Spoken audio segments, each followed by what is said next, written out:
আৰ্তজনৰ কাষত পুনৰ অভিনেতা সোনু সুদ। পুনৰ এবাৰ অভিনেতাগৰাকীৰ মহানুভৱতা।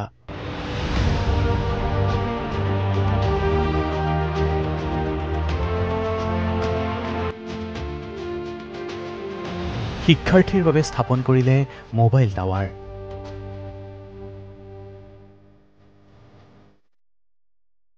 কৰোনা মহামাৰীৰ সময়ত লকডাউনত আবদ্ধ হৈ পৰা প্ৰব্ৰজিত শ্ৰমিকক ঘৰলৈ উভতিবলৈ সহায় কৰি মহানুভৱতাৰ পৰিচয় দিছিল অভিনেতা সোনু সুদে।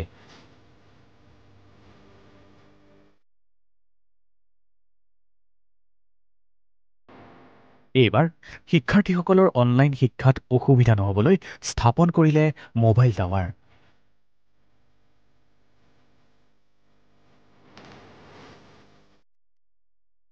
অভিনেতাগৰাকীয়ে হাৰিয়ানাৰ মৰণী গাঁৱত স্থাপন কৰিলে এটা মোবাইল টাৱাৰ।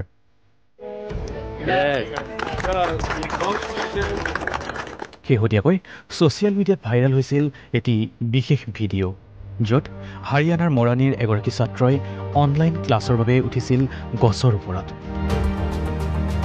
দুৰ্বল নেটৱৰ্কৰ বাবে ছিগনেল বিচাৰি এইদৰে গছৰ ওপৰত উঠিছিল ছাত্ৰগৰাকী।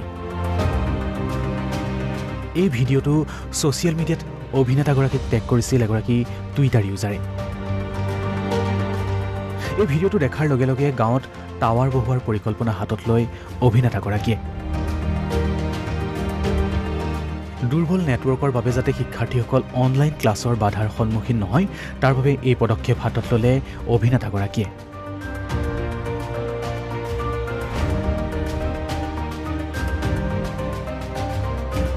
ইয়াৰ পূৰ্বে চণ্ডীগড়ৰ শিক্ষাৰ্থীৰ মাজত স্মাৰ্টফোন বিতৰণ কৰিছিল সোনু সুদে। অভিনেতাগৰাকীৰ এনে মানৱদৰদী কাৰ্যৰ বাবে কিছুদিনৰ পূৰ্বে ইউনাইটেড নেশ্যনছ ডেভেলপমেণ্ট প্ৰগ্ৰেমৰ পৰা হিউমেনিটেৰিয়ান একশ্যন এৱাৰ্ডো লাভ কৰিছিল সোনু সুদে।